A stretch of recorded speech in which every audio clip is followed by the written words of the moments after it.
Huh? We show the happy birthday. Huh? High chief. Atunia Budike of Agata. Odoguna can go make on a chicken and get a cooler. Huh? As you go now, one of a club. On your money road. Odoguna can go make on a chicken and get a cooler. Chairman Mabish Employee Unlimited. CEO Mabish Farm. Happy birthday to you. How would today being 20 February, give me +1. I know wish you long life and prosperity. I see the baby that was in the cup Nagama. But I don't know what I want Barney by in address here. I have a move Barney by one day.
CEO Mabish Farm, happy birthday to you.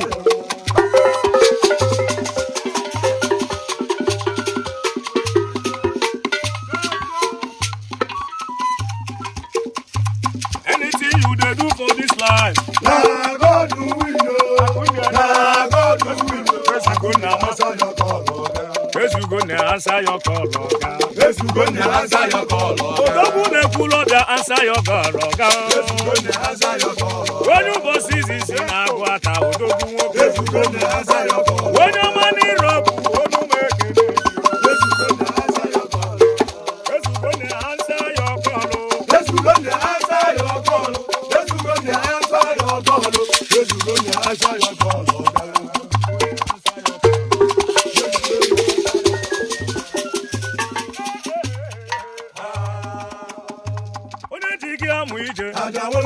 Oh yeah, darling, Walla. What's the Guru Gadomado? And I'm a real Gindilo. See Furugato. When I do it, you were the Lord and any dog. Very well, Carolo. What do you?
Happy birthday to you.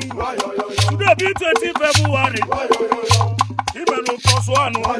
As more Brugo in water cable. Alsa, I can have a good ya. Very way you see.